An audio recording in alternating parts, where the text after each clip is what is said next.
Morning. Welcome to the initial budget hearing of the Subcommittee O of the Committee on Finance to discuss the proposed outlay of number one, the Film Development Council of the Philippines, or FDCP, and the Movie and Television Review and Classification Board, or the MTRCB.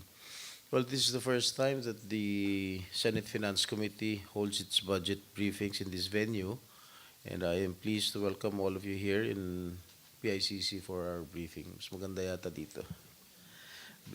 The briefing is now called into order. Anyway, thank you to all our resource persons from the FDC. Where is Direct Joey?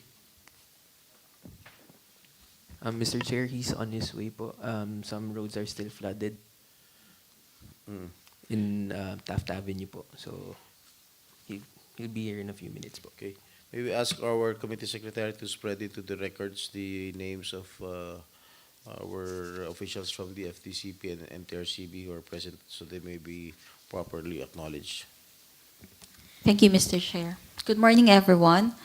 This committee would like to acknowledge the presence of our guests from the Film Development Council of the Philippines, Mr. Daniel David Morales, Ms. Shirley Kilap-Kelap, Ms. Rachel Villaluna, Mr. Joselito Coronel. From the Movie and Television Review and Classification Board, we have Chairperson Deorella Maria Lala Soto Antonio, Board Member Attorney Cesar Pareja, Board Member Glenn Patricio.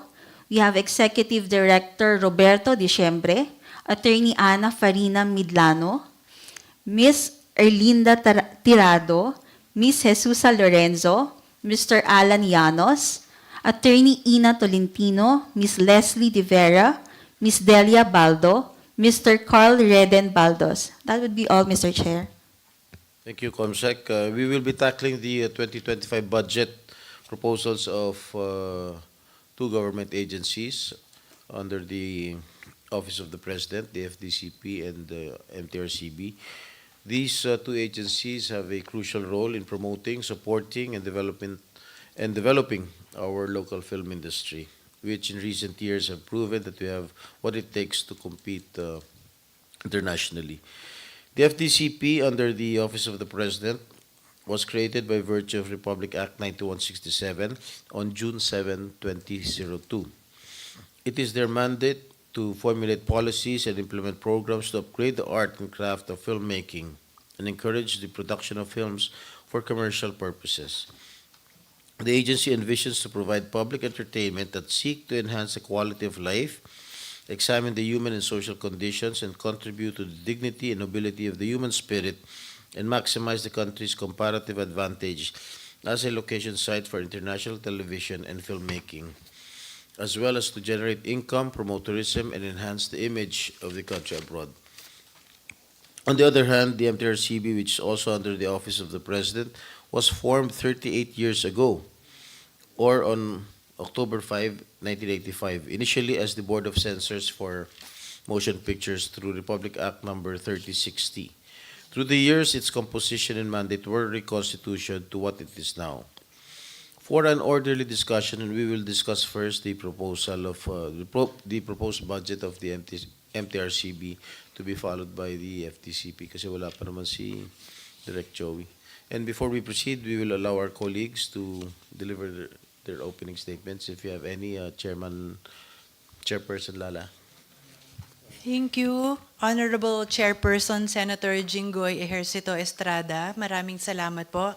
It is indeed my honor that I present to you today the National Expenditure Program for the fiscal year 2025 of the Movie and Television Review and Classification Board. Kindly direct your attention to the screen, please. Our vision is to be a dynamic regulatory body that champions the creation of a nation of informed and empowered Filipino viewers in collaboration with a responsible and thriving movie and television industry. Our mission is centered on protecting the Filipino child by empowering families, educating parents to be active partners in responsableng panonood tungo sa bagong Pilipinas, and fostering a regulatory environment that balances efficiency with stakeholder engagement. In promoting Filipino cultural values and advocating for responsible industry regulation, we also champion inclusivity in discussions on family viewership in the digital age. This commitment is reflected in our continuous engagement with parents, students, educators, media practitioners, and social media influencers. Through co-regulation, we foster and nurture local and international and cooperation toward the development of a responsible but globally competitive movie and television industry. We are equally committed to uplifting the standard and spirit of service of our human resources, enduring a dynamic and globally competitive media environment. Our strategic direction focuses on improving efficiency, modernizing our operations, and enhancing public engagement. This budget is a crucial step in realizing these objectives, and we respectfully seek your support in advancing our shared mission. In pursuit of our developmental mandate, we've conducted our Responsabling Panonood, Tungo sa Bagong Pilipinas campaign, which aims to help supervising adults manage their children's viewing habits and create safe viewing experiences from 2023 to present. We've conducted our Responsabling Panonood campaign implementation, campaign launch with stakeholders, parent advocates, teachers, pulong with our stakeholders, the creative industry, including directors, producers, and production staff, roll out in the city of Victorias for parents and teachers, roll out in Bacolod City, where we formally launched the Responsabling Panonood campaign in Visayas, seminar for the local government of Bacoor, Cavite staff and constituents, seminar for the doctors and staff of the Philippine Children's Medical Center, Responsabling Pagguhit Logo Making Contest, Responsabling Pagguhit Logo Making Contest Awarding Ceremony, seminar on long-distance parenting for Catholic Bishops' Conference of the Philippines, Episcopal for the pastoral care of migrants and itinerant people, OFWs. We've also conducted Responsabling Paggabay seminars for GMA 7 and TV5, which is part of our ongoing initiative to keep program producers abreast with the latest issuances of the MTRCB and provide guidance on compliance. To strengthen our enforcement mandate, we have conducted deputy webinars to capacitate our deputies to effectively perform their monitoring duties, helping the MTRCB monitor compliance of entities under our jurisdiction nationwide. We have received recognition from the Presidential Communications Office Freedom of Information Program for our commitment to uphold transparency and accountability in compliance with Executive Order Number 02S2016. The MTRCB also supported Pure Gold Cine Panalo Film Festival. The Komisyon sa Wikang Filipino Unang Antas awarded the MTRCB with the Selyo ng Kahusayan Unang Antas for our efforts of our agency to use Filipino in our official documents and information materials. We took part in the Cinema Exhibitors Association of the Philippines Cine Expo, showing our commitment to support the local film industry and theater operators by way of co-regulation. We held a family and media summit. We featured distinguished guests from government and the entertainment industry. We have also built collaborative relationships with other stakeholders to benchmark best practices, promote digital and parental control tools, and amplify our messaging on responsible viewership. We represented the Philippines during the International Institute of Communications Latin American and Caribbean Forum, where we showcased the positive collaboration with video-on-demand providers.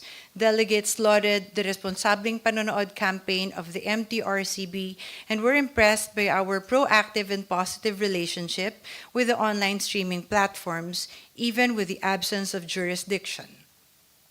We also participated in important meetings and discussions organized by the Asia Video Industry Association.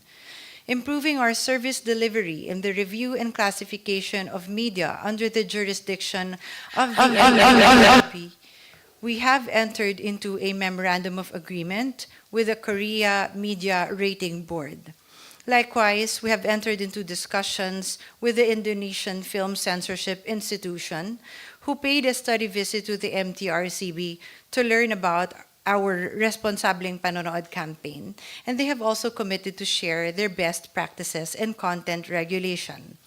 Recognizing the influence of popular social media applications with short-form user-generated content, we have had meetings with TikTok and Meta to collaborate on initiatives that aim to promote parental controls, ensuring children are not inadvertently exposed to potential online harm. We've also had continuing cooperation with the SEAP to drive viewers to enjoy the unique viewing experience in cinemas, and entered into memorandum of agreements with different government and non-government organizations to help disseminate our Responsabling Panonood campaign across different sectors. Mr. Chairman, I would like to proceed to the financial performance as of December 2023. The table above shows the financial performance of the MTRCB for fiscal year 2023. From the 172,042,000 allotment received, 97.72% or 168,012,000 of it was obligated, and 68.28% or 115,079,000 was disbursed for the fiscal year 2023. The unobligated allotment amounting to 2,079,000 was moved as continuing appropriation. The unpaid obligations amounting to 53.33 million was recorded as accounts payable and paid during the first to third quarter of fiscal year 2024. As of December 2023, the Monitoring and Inspection Unit, as well as the board members, in-house deputy agents, and deputy volunteers, conducted 113,651 monitoring activities. This includes the monitoring of films, television programs, plugs, trailers, publicity materials, and inspection of entities such as theaters, public utility vehicles, buses and ferries, and other entities under the MTRCB's jurisdiction. 146 violations were monitored and reported.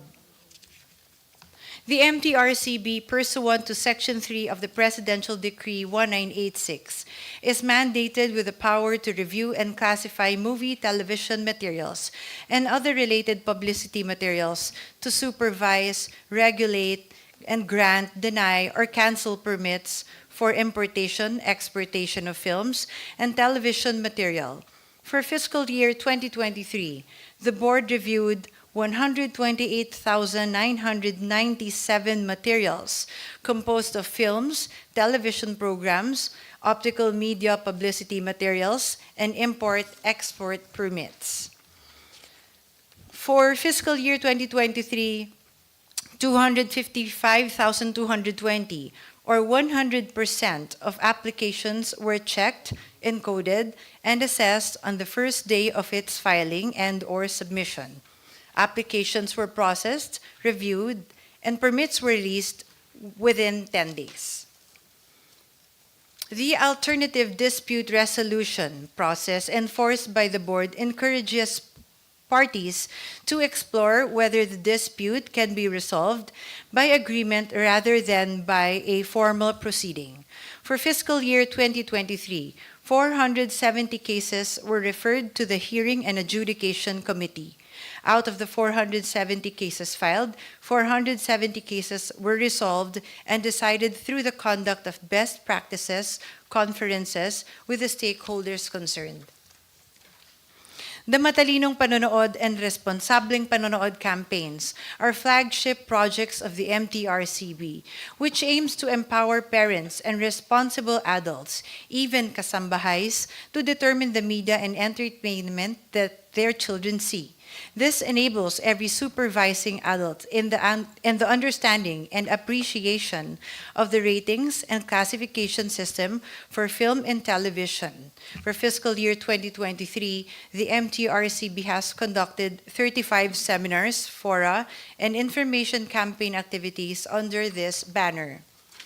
With a target to earn 92 million worth of revenue for fiscal year 2023, we attained 126.41%, or an equivalent of 116,299,000 total revenue as of December 31, 2023. We proceed now, Mr. Chairman, to the financial performance as of July 31, 2024. The table above shows the financial performance of the MTRCB as of July 31, 2024. From the 131,029,000 allotment received, 58.02%, or 76,017,000 of it, was obligated, and 77.79%, or 59,026,000, was disbursed. The unobligated allotment amounting to 55,012,000 is allocated for the remaining projects, activities, programs of the MTRCB till December 2024. As of July 2024, the Monitoring and Inspection Unit, as well as the board members, in-house deputy agents, and deputy volunteers, conducted 56,679 monitoring activities. 36 violations were monitored and reported. As of July 2024, the board reviewed 152,620 materials composed of films, television programs, optical media, publicity materials, and import-export permits. 152,620, or 100% of applications, were checked, encoded, and assessed on the first day of its filing and/or submission as of July 2024. Applications were processed, reviewed, and permits were released within 10 days. As of July 2024, 46 cases were referred to the Hearing and Adjudication Committee. Out of the 46 cases filed, 22 cases were resolved and decided through the conduct of best practices conferences with the stakeholders concerned. The MTRCB has conducted 27 seminars, fora, and information campaign activities under the banners of Matalinong Panonood and Responsableng Panonood as of July 2024. With a target to earn 94 million worth of revenue for fiscal year 2024, we attained 76.87%, or an equivalent of 72,026,000 total revenue as of July 31, 2024. For the fiscal year 2025 National Expenditure Program, the total proposed budget for fiscal year 2025 is a total of 164,077,000. Only the personal services in the total amount of 47,544,000 is sourced from the national government. The remaining amount of 116,533,000 is sourced from the agency's collected income. For the budget dimensions, by allotment class. The graph shows the proposed budget for fiscal year 2025 with a total of 164,077,000. The personal services amounting to 47,544,000 comprises 29% of the total budget that is sourced from the national government. The remaining 71% for the maintenance and other operating expenses and capital outlay amounting to 116,533,000 is sourced from the agency's collected income. The graph shows the proposed budget for fiscal year 2025 by appropriation source with a total of 164,077,000. The agency specific for personal services amounting to 44,652,000 comprises of the 27% of the total budget, while the 2% of which will be for the retirement and life insurance premium GSIS. The remaining 71% will be sourced in special account in the general fund or the maintenance and other operating expenses and capital outlay amounting to 116,533,000. I'm happy to report, Mr. Chairman, that as of July 31, 2024, the book balance of our sinking fund or our savings amounts to 587,866,624 and 57. Thank you, Mr. Chairman. Thank you, Chairman Lala. Out of the do sa sinking fund, how much are you allowed to spend based on the DBM? Still the same, Mr. Chairman. It is still up to the DBM to approve our proposed budget. So if there is an amount that we would like to spend or appropriate, we would have to go through the DBM, go through the process and request for their approval, whether it be 1 billion, 5 million, 10 million, Can doesn't you matter. just decide among yourselves? With regard to Unfortunately, the- Mr. Chairman, Yeah, you still have to No. seek permission from the DBM. yes, Mr. Chairman. Siguro we can talk to the officials of the DBM para kayo na mismo gumamit ng inyong sinking fund. Mr. Chairman, Have you tried negotiating with them? yes, Mr. Chairman, we've entered into many dialogues with them, and they have been very accommodating. But however, this is something that has not been solved, but we are hoping with the amendment to the MTRCB charter, maybe this would be addressed. All right. Which part of your proposed budget for 2025 is aimed at modernizing your operations as provided in your presentation? Yes, Mr. Chair. Then For our MOOE. I take note that a huge part of your original budget proposal to DBM was particularly the capital outlay is not approved. In fact, only 66% of your proposal was recommended. Am I correct? Mhm. How can you modernize when you are not given enough budget for... We make do, Mr. Chairman, with what we are given. Magkano ba yung pinopose nyo? The total. Mr. Chairman, may we recognize the head of our Admin and Finance Department, Ms. Early Tarado. Good morning, Chair. Yes. Yeah, we have a proposed budget for under Tier 2 amounting to 85,337,000. And yet, hindi po ito naisama sa recommended budget po ni DBM sa MTRCB po.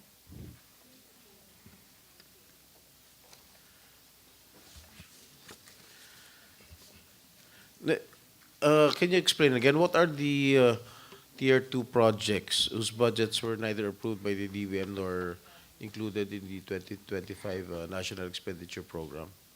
Yes, Chair. We have a budget proposal for personal services for the upgrading of positions, amounting to 9,966,000. For the maintenance and other operating expenses, we have MTRCB reclassified 2 million, Evergreen Classic Children's Classic Film Showing 400,000, Stakeholders Compliance Seminars 1 million, Responsabling Pag-aaral 4 million, Engagement of Service for the Conduct of Research Study on Contemporary Filipino Cultural Values and Interests and Emerging Trend in Mass and Digital Media Platforms amounting to 10 million, repair renovation of comfort room in compliance to BP 344, 700,000, and repainting of building facade, 800,000, installation of air curtain in MTRCB, 100,000. For the capital outlay, we have a proposed budget for the purchase of motor vehicle,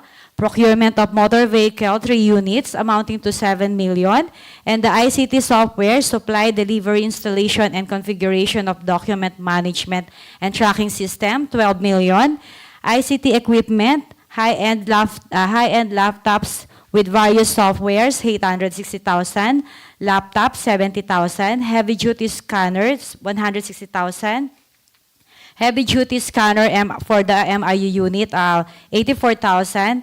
And for the office equipment, interactive touch panel with base bracket, 227,000. Supply, delivery, and installation of genset, 9,400,000. Supply and installation of solar rooftop, 13,500,000. And for the building po, repair renovation of office, 2,490,000.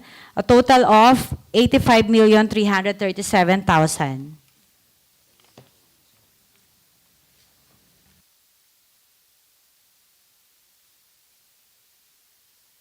Itong Tier 2 projects, programs, hindi ba pwede i-charge to the sinking fund? Actually, Chair, all the budget for the MOOE and capital outlay, galing po ito sa aming sinking fund. So pwede. Pwede po, Chair, actually. So, nag-coordinate pa kayo sa DBM? Yes, And Chair. it was approved? Yes, Chair. All right. For the record, may we be informed about the capital outlay projects which are proposed to be funded for 2025? Last year wala kayong CO, no? Wala kayong capital outlay. Ngayon meron kayong 20 plus, no? 2,350,000. 2 million lang ba? Yes, sir, 2 for the million? ICT equipment only. For the ICT for the IT po. Okay. Anyway, during the plenary debates last year, during the 2024 budget last year, I remember Senator Alan Peter Cayetano and Senator Joel Villanueva raised and supported the idea of MTRCB putting up a research arm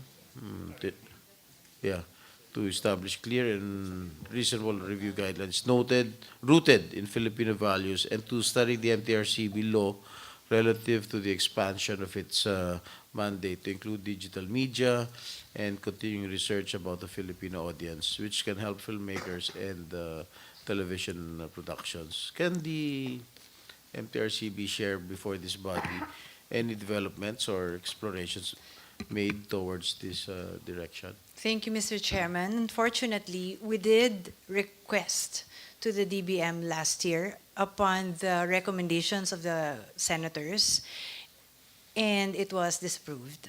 Disapproved? What was the reason why it was disapproved? I don't recall them telling us any reason why it was disapproved, but Did they put it in writing? Can we have a copy? Why no, it was there was no disapproved? explanation in writing. Ano, verbal? Opo. No, it didn't reflect doon sa 2024 budget namin, sir. Although we immediately requested the Senate Committee on Finance informing them yung proposal. I think we requested for 10 million for research. And for the next year, we also included that in the Tier 2. But unfortunately, all of our Tier 2 proposals were not included in the proposed budget. They did not give you any reason why they disapproved? Huh? Mr. Chairman, when it is not included in the approved budget, it is to be understood that it is already disapproved. And that has always been the way since I was appointed in the MTRCB.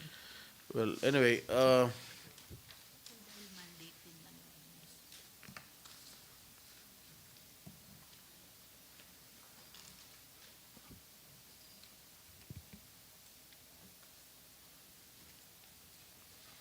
okay, may phone-in question lang.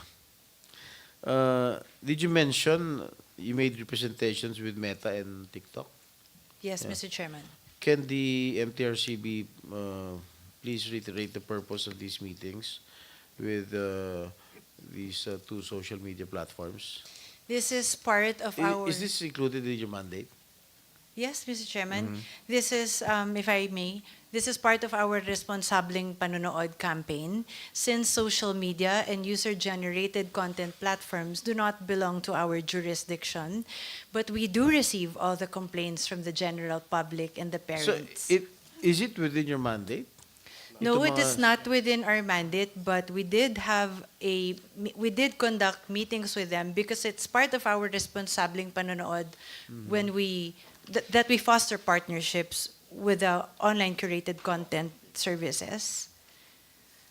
But Just to be able to discuss with us what measures, safeguards, and security measures that we could make in order for us to help the parent partners that we have made partners and the parent advocates of the MTRCB.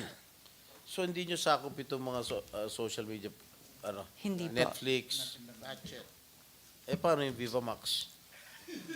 Hindi rin po. Ha? Hindi pa po. Well, may school of thoughts po. Merong nagsasabi sa mga board members namin na dapat jurisdiction namin. But during the hearing with the committee of Senator Robin Padilla, sinabi nila na wala pa namang internet during in 1985 when PD 1986 was created. So, hindi pa namin jurisdiction yung online. So, given that, nagkaroon po ng amendments doon sa aming charter. So, yung po mga ginagawa ni Chair Lala, talking with, having meaningful dialogues with these online or mga providers, streaming providers, even SOCMED platforms, ay proactive po. Kasi po, ako as the ED, we receive so many complaints sa Facebook, sa Netflix, sa lahat ng mga yan. Yung Viva Max, maraming reklamo? Ay, opo. Marami po. Marami po. Talagang, So how can we solve this problem? Kasi kahit sino, kahit minor de edad, pwedeng manood ng yung mga pelikula na X-rated, supposedly X-rated, lalo na doon sa Viva Max. How can you control it? How can we regulate it? Mr. Chairman, truthfully, it is impossible to regulate all these online curated content platform services. We cannot review, classify each and every material before it is exhibited on the screens. First, it is not within our mandate, it is not within our purview, and it is humanly impossible. But we have proposed that Humanly impossible because there there are only volumes. 31 board members, and there are thousands, even millions of materials to be reviewed if we will be reviewing online streaming. And the board is not capable of doing so, Mr. Chairman. But please allow me to share with you what we were thinking and what we were proposing, maybe to appropriate mechanisms for content control is in a way that we want to ensure that there would be a cooperation with the online streaming apps, with the online curated content providers by using safeguards, ensuring that there is safety by design, and that we are able to establish with them a feedback mechanism, which is, I think, of utmost importance for the MTRCB as a regulator. that when we establish a strong feedback mechanism with a focal contact point from the OCCs, then it is going to be easy for us to address the concerns and complaints from the general public, especially the parents who continue to be very bothered about what the content that their children are exposed to. But we need an assurance from the OCCs, from these providers, that they would provide us with responsiveness and accountability to their content. Thank you, Madam Lala. Thank you po. Have you talked with the owners of Viva Max to... Hindi niyo pa nakakausap si Boss Big? Yes, Mr. Huh? Chairman, we did. What did he say? What did you say? We have entered into dialogues with them. They have been trying their best to cooperate with us. Trying their best? They're trying their But best. they're still producing... They do have PIN codes. They have created another online streaming app apart from Viva Max, which is Viva One. So we appreciate the efforts, but unfortunately, the content still bothers the general public. I was informed that Senator Padilla, as the chair of the Committee on Public Info, is set to sponsor a committee report amending the MTRCB charter. Am I correct? To include these digital contents? Yes, in Mr. streaming Chairman. Platforms. And that will really be a big help na talagang pwede nyo nang i-regulate itong mga lalo ni Viva Max. I haven't watched any movie of Viva Max, but according to those who are always watching these, medyo may pagkalaswa ng konti. Anyway, how many movies have you classified for this year? From January to August. May I be allowed, Mr. Chairman, to show you our presentations so that it would be I just easier? missed it, siguro. We have created graphs to show the reviewed film statistics. This is from January. Would you like to proceed to 2025? Yes. Okay, 2024. Hindi, Sorry, 2024 2024, muna. Yan, please. okay. You have classified 252 films, both foreign and local. Yes, Correct? Mr. Chairman, yes. Ito bang mga local films ito? 114 films? Indie. We have in the How many percent yung indie films? 70 of that, Yung 70. mainstream's 44? yes. 70 indie movies and then 44 mainstream for the local films. Okay, 2025? I'm sorry, 2023. Na-excite lang. 2023, we have 111 indies and 90 mainstream local films, Mr. Chairman.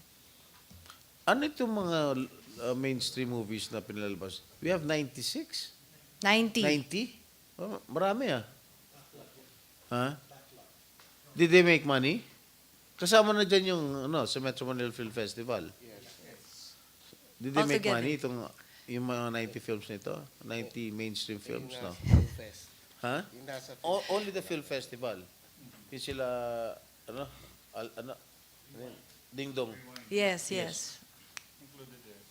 They're included here. Rewind is included.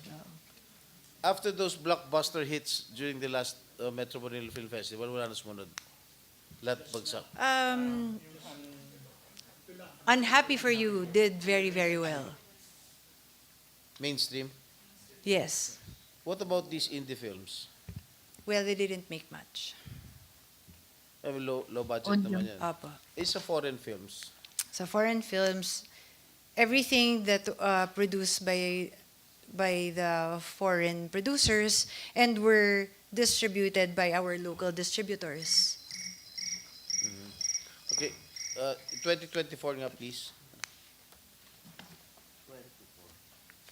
Okay, out of the 44 mainstream movies, ilan ilan yung kumita dyan? Only one? The best person to answer when it comes to the earnings would be the FDCP chairman. Only one? The 43 Ilan mainstream daw movies kumita? did not make money? Some broke even, but a great number, I'm sorry. Some broke even, but a greater number lost money. So why are they still trying to produce if they're losing money? Out of compulsion. And hopefully to be picked up by the platforms. What about the indie films? Wala. Well, the chances of them making money would be much more, Chairman, because, Mr. Chairman, because Low budget. of the low Low. budget. Yeah. What about the foreign films? How many out of the 138 foreign films? Not all of them made money. There are also some major flops among them. But then there are some event movies and some surprising hits, like the Thai film, How to Make Millions When Grind. But that's a Yes, yes. regional hit. And then there are some which are surprising, like when Barbie came out and Oppenheimer came Barbie. out. These came as a surprise because they were hits. And they're not the Marvel sort of theme park kind of movies. But a great number, Mr. Chairman, also they just made enough, but were not really blockbuster hits. There are only a handful, which are usually the worldwide hits. So you review the total of 200, as we speak, 252 films. Yes, Mr. Chairman, as of August pa August lang. 2024, So how many do you expect in these coming months? Of course, the Metro Manila Film Festival, yung mga movies sa we MFF. No? Mr. Chairman, we expect to exceed the 472 total films reviewed in 2023. Do you expect 2020, yung mga movies sa 2024 to be higher than 2023? Yes, Mr. Chairman. Okay.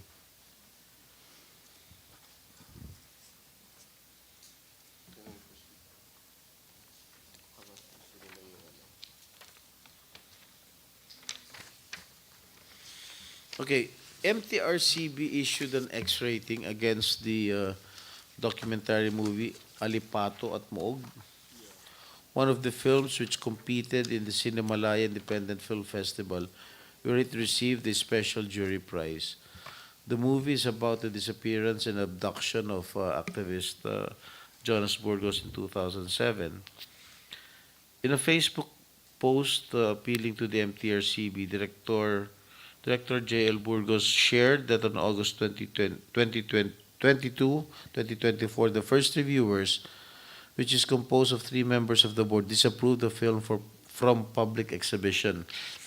According to the reviewers, the reason for such classification is because the film tends to undermine the faith and confidence of the people in their government and or duly constituted authorities. Pero ayon sa pahayag ng UP Cinema, ang X-rating ay malinaw na manifestasyon ng sensura at pagyurak sa karapatan ng malayang paggawa ng pelikula. May panawagan din ito to end censorship against rights and justice advocates. Ayon naman sa NUJP, it is Jonas Burgos' and other activists' continued disappearance that undermines faith and confidence in the government. Neither does the board's decision inspire faith and confidence that the Philippines is a country where freedom of expression and people's right to know are more important than the state's self-image. What can the MTRCB say about this? On freedom of expression, Mr. Chairman, we all know that freedom of expression is not absolute nor limitless. That is why there is a law in place. That is why there exists the MTRCB. That is why we have the Presidential Decree of 1986 to follow, because there is a law. Laws and rules are important in order to put order. Mr. Chairman, I do confirm that the first review of the said movie has been given an X rating. It was not allowed for public exhibition based on the judgment of the review committee.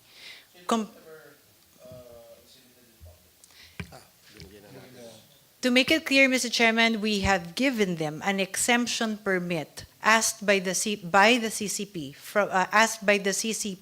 for the Cinemalaya Film Festival only, and we have given them an exemption permit for that. That is not curtailing freedom of expression or creation. They have also conducted academic film showings, which we didn't stop them from. That is not curtailing freedom of expression. We have a law to follow. It has been found to be violative, and we have indicated already the reason why it was X'd. It is the Section 3C2 of PD 1986 or Section 1FE of the IRR to the PD 1986. If I may be allowed to read, it's a very short sentence, Mr. Chairman. In the judgment of the board, the film tends to undermine the faith and confidence of the people in their government or duly constituted authorities. Therefore, the first review committee rated it X. However, they have already applied for second review, and they are scheduled to be reviewed by another review committee comprised of 5 board members on September 5. So wala pa resolution, huh? Because they're still going to review it. It has- The second review. Yes, it has to be it has to be reviewed first for Okay, second out review. of the 2X that you classified as X rated, what is the other film? Aside from this Alipato at Muog. The other film was the Dear Santa movie. Dear Santa, It was, well, Dear Satan movie. Dear Satan. Is it a foreign film? No, it's a local film. Who directed it? Again, Joey Mr. Reyes? Chairman, no. Mr. Chairman, it was also found to be violative of the Presidential Decree of 1986. What is the I'm just curious. What is the content of the movie? Can I say Focuses- something there, Chair? That was part of a Mole Fund workshop script. The idea was a little girl was writing to Santa Claus, but she misspelled Santa for Satan. And it was Satan who received her wish list for Christmas. So Satan came to life and went to the little girl and was humanized by the little girl in the process. Nangangahulugan, nagkamali ng spelling ng bata, nasulat niya Dear Satan instead of Dear Santa.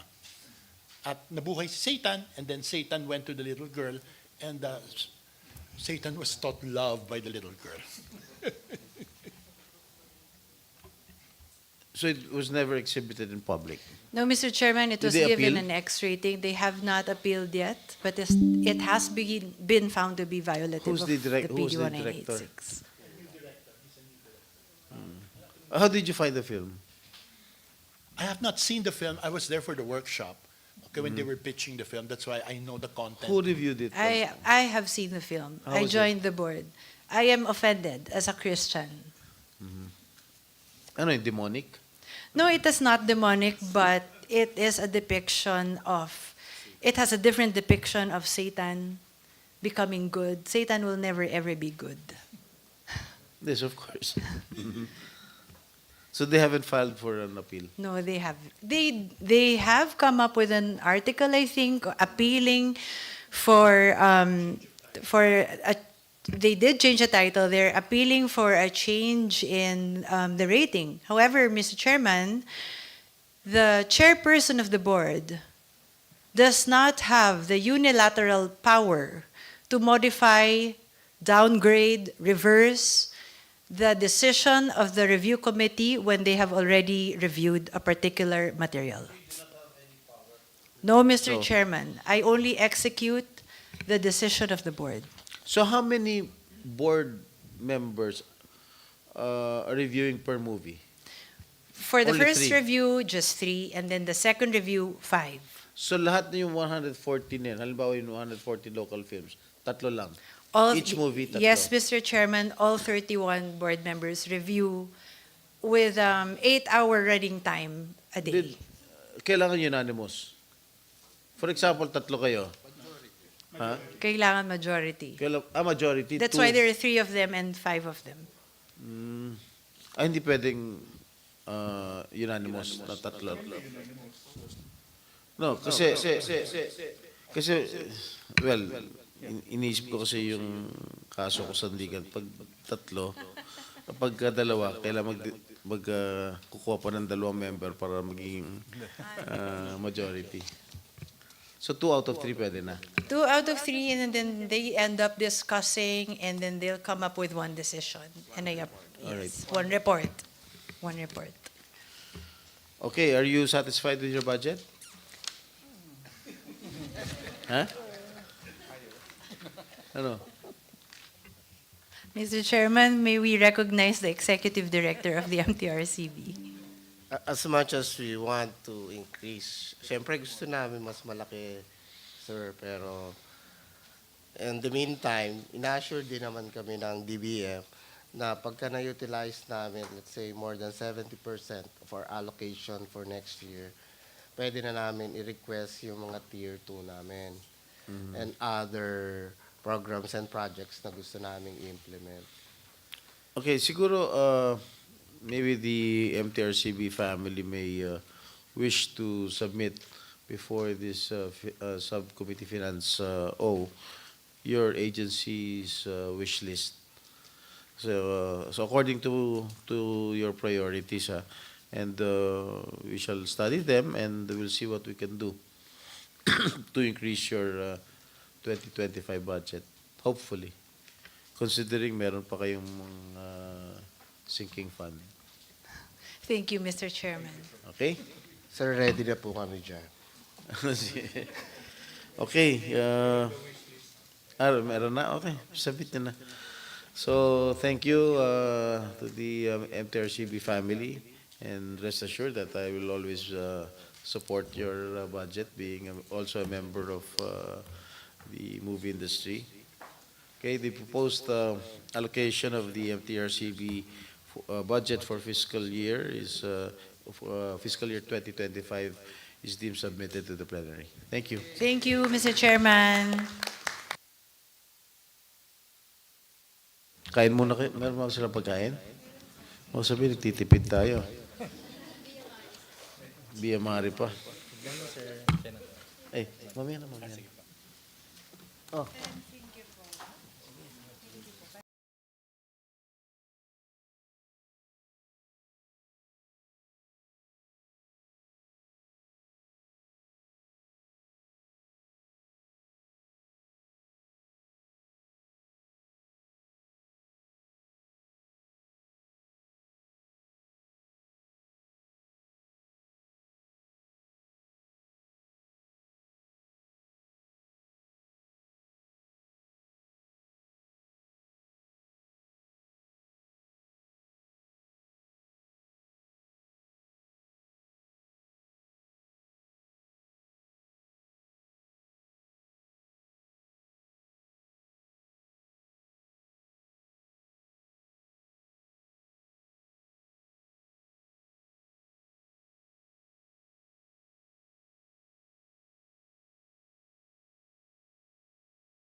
a PowerPoint presentation. So, let's proceed. Sige, habang pinapalabas yung ano, pwede naman kumain. Naka-trigger na. Let's start.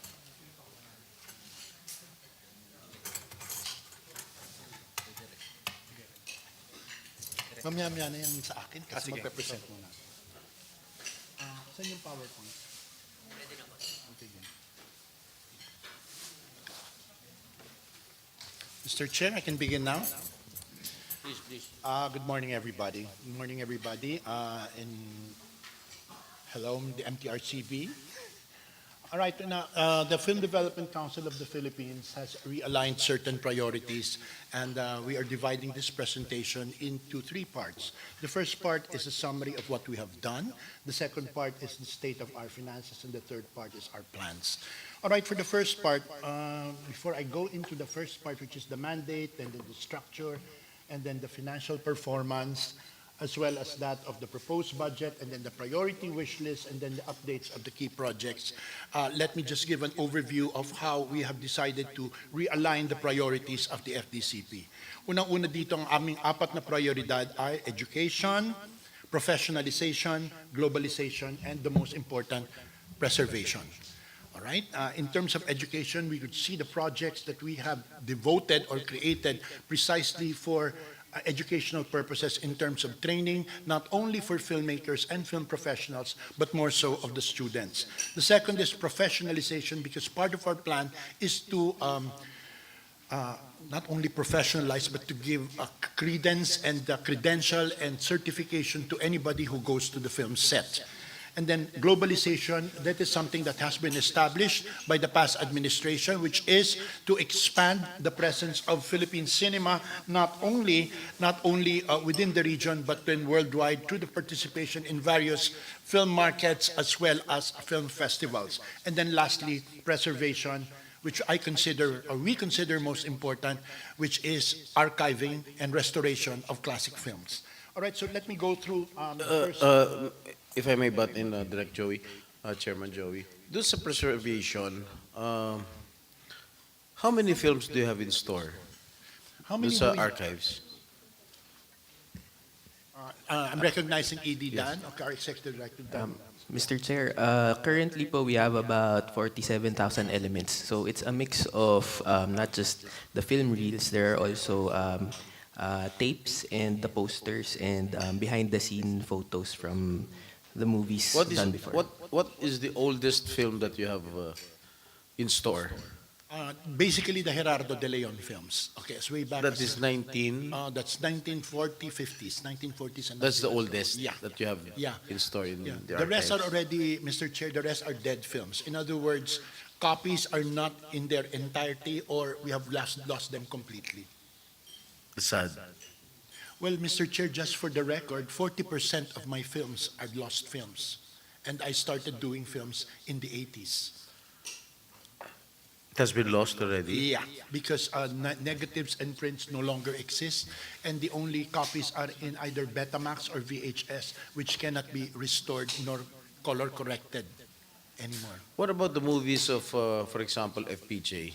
We have a lot of that. We have a lot of that, Mr. Chair, mainly I because think that he has, when he was still alive, I know he has preserved Yes. all his films.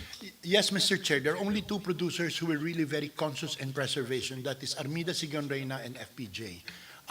Because it is costly to preserve these negatives. All And, right. yeah. Do you have films of my father? Yes, we do. How many? Oh, that I don't know. I don't have the number Because right now. but sadly, do. I've lost track of the films of my father, and those films were really classic. Yeah, that is why, Mr. Chair, one of our goals is to be able to do the preservation right here in our country to cut cost. If we get the machine here, train people for preservation, and then come up with a kind of vault which can preserve these films. You cannot restore it here, no? You can the old films. You cannot No, restore it. right So it's now not broadcastable. No, not broadcastable. Right now, we can preserve here, we can do restoration here, but it's so expensive. So you might as well go to Yeah, abroad. we might as well go abroad and then make use of the technology abroad. The cheapest that we can go is India, okay? They restore films They there? do restore films there, and a number of our films from our archives are restored in India. How is it? When you restore it, does it become broadcastable? Yes, it does. It becomes really? broadcast. Yes, it does. Some goes to Singapore to have their films restored. Yeah, a number of countries. I mean, the real high-end restoration takes place in Europe, but it costs an arm and a leg. And for the producer, wala nang ROI yun. Okay, so it's just plainly for preservation. So if we get a machine here, we hopefully got a donation from somebody up there, okay, to purchase the machine for restoration. So How much does the machine cost? it costs about 25 to 27 million. Do you have technicians who knows to operate? We are or they- training that. Before we can use that, we have to train people Yes. to handle the machine as well as to... Why did you not include it in your budget? Yung pagbili ng machine. Should have proposed it in your budget sa NEP. Rachel Villaluna, who is our division head for policy and planning. Yeah. Mr. Chair, it's part of our wish list. Unfortunately, DBM has only approved around 9 million for the budget of for preservation next year. So we are hoping that Meron 9 million dito. yes, Mr. Alright. Chair. So kulang pa ng around 20 Yeah, million. 20 million to play safe. Yeah. Take note. Sige. Sige, Okay, continue. thank you. All right. So we have globalization, finally our preservation. So let me just go through the major activities. First, please. These are the things that we went through last year. These are our major events. One of the things that we found most important is to bring the movies back to the people. So we hold Cine Sintao every February. We show films, basically rom-coms and love films from the present to the past. We show them in Luneta, in the open air theater in Luneta. And we plan to do more of that, Mr. Chair. We plan to bring, if people don't go to the cinemas, then we will go to the people. Okay, we're going to have open air showings, okay, in various LGU venues, which can identify. Secondly, we have the...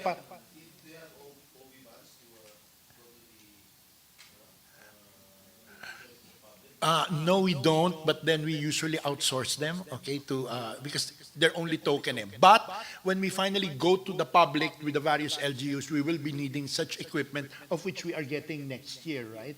Of which we are getting January of next year. All right?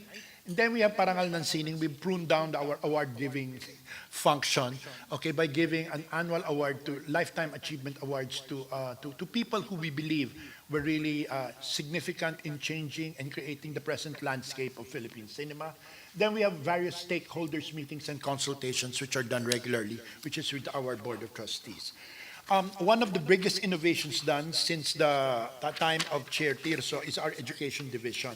Of course, we already give grants to the IFSAP, which is the International Film Studies Assistance Program, of which we send kids and professionals in various training programs and in various seminars and workshops, of which we gave 38 grantees last year. Then we created something which we consider very vital, which is the Student Film Assistance Program, of which we give a maximum of 50,000 for thesis films done by students all over the country. If they have, they're planning to do short films or documentaries as the final project for their baccalaureate degrees. There have been 20 grantees given, okay? 20 grantees given ranging from 30,000 to 50,000 per project. And then we have other key activities. The Full Circle Lab is a European-based lab which comes over here and does incubation work for various scriptwriters and projects which need development. We have the Academic Film Society. We have 65 schools and colleges and universities which offer com arts, film, and other media-related majors. We formed an organization of which later on I will explain. We're having a major national conference of film education scheduled this month in September in about 2 weeks' time. Then we have the Meissner course for actors. Meissner is a school of acting which has been developed and at the same time recognized Filipino actors who are certified Meissner teachers. This is Angeli Bayani, and we give these workshops not only to professional actors or members of the Guild of Actor, but also to up-and-coming actors, as well as that of students, of young actors. Then, Direct Joey, what is Meissner? Meissner is a school, parang Stanislavski, parang Eric Morris. It's a Okay. school of acting. We have a project, a dream, it's a dream project of ours which we will fulfill this November, of which we are getting actors from 3 various... Crash course for actor, ano, parang workshop, Yeah, ganun? yeah. It's like a workshop. Yeah. It's a workshop ranging from 5 to 6 Who sessions. administers the workshop? Who teaches? Angeli Bayani. Angeli Ah, Bayani. okay. Not you? No. I'm not that good an actor to teach. All right? And then film talks and workshops, marami kami ginagawa niyan. And then the film school, and then the incubation workshop. This incubation workshop has been proven to be very successful. We have scriptwriters with ideas of films which are global in nature, and then we bring them together with mentors so that these scripts can be developed and eventually produced. When the scripts are finally put together, we are bringing these writers to have a pitching session with producers so that they may be able to see fruition for their dream projects. Next slide, please. Next slide. Okay, here's the work of the festivals divisions namin. Okay, I'll just breeze through this. We have the Philippine Embassy Assistance Program, the FDCP, provides films, usually from our library or through various producers, in which we have 12 partnerships, and then we have already shown 19 licensed films all over the world through our Philippine embassies. We have also the International Film Festival Assistance Program, of which if various films are invited abroad, whether in exhibition or in competition, we give them financial assistance. And then filmmakers, that there are 14 filmmakers and producers were assisted from January to June of 2024. This is just for the first 6 months. Then we have the Festival Partnership Program, of which we have partnerships with various festivals. This is Singapore.